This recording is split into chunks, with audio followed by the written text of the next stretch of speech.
All right, once again, we're here now with the newly named tennis tournament, 4 years going.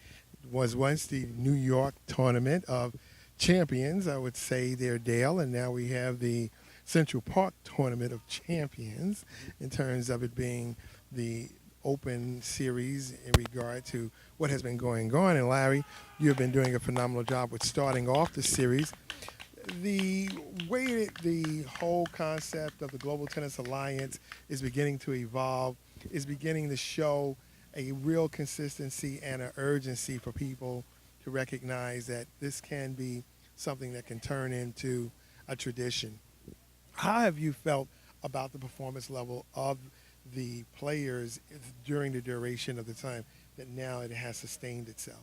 Well, Herb, let me just give people some history of this. And so I was on board the United States Tennis Association and realized that there was a need for professional tournaments, almost like minor league tennis. And so in 2013 at the West Side Tennis Club, we started the first New York Open. We did it 3 years here, and so we had 4 years. And we just recently sold the name New York Open to the group that's bringing the U.S. indoor to Long Island, and we changed the name to the Central Park Open.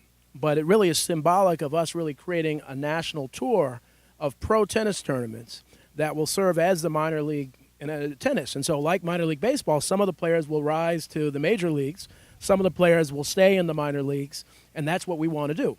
The quality of play, Herb, is outstanding. I mean, we have players who, in the years we've had women draw, the winner of this last tournament won someone who got through a few rounds at Wimbledon.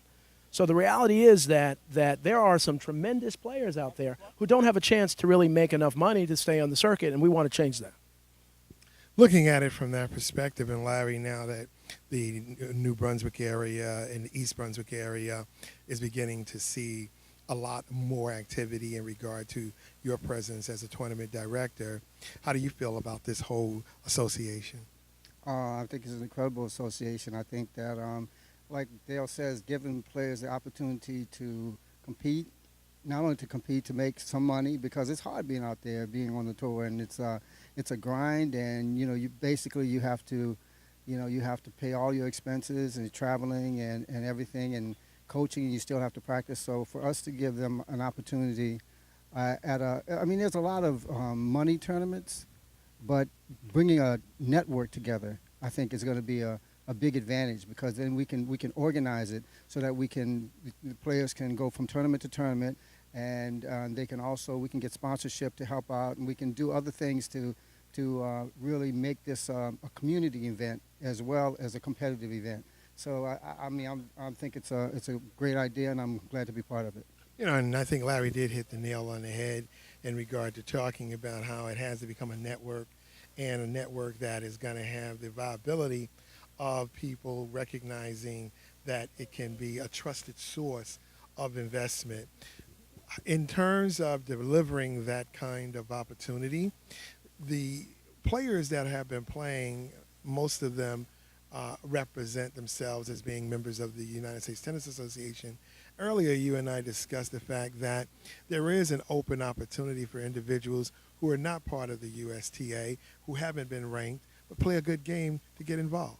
Well, I mean, we have a lot of college players. We have a lot of players who are on the tour. We have a lot of players that were on the tour that are working, that are kind of getting back to their game. So it's a good mix of play.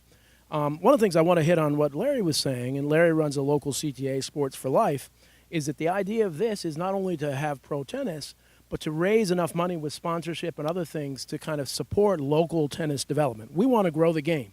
And the only way to do that is to let young people see quality tennis, but also provide training for them. And those students that really have that talent, we want to provide funding for high-performance training so they can eventually get to this circuit and then eventually get to the U.S. Open or Wimbledon. And so that's really kind of it all tied together. So the quality of play, we have no problem finding great players.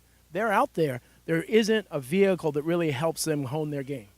Yeah, and as you are a member of the USTA Eastern Board and looking at ways to help make sure that this does really work, in terms of your input and direction on trying to do what we can to motivate others to get involved, how would you be able to influence that? Well, I look at this, my involvement in this as as like a personally, as far as my commitment to tennis and to grassroots tennis and to underserved individuals and just to the quality of people's experience. I mean, because a lot of people who participate in tennis, I mean, if you look at the grades in colleges, the cumulative grades, the tennis players have really high quality grades and everything. So the game kind of attracts, and demands a certain kind of attention to detail and perseverance and dedication and discipline and all those kind of things. And we can start influencing that at a very early age. So so it's all personal to me. We run programs that are tennis and education programs, and we can get sponsorship for that oftentimes. But just pure tennis, it's just hard to get sponsorship for that. So that's why one of the reasons why we're doing this,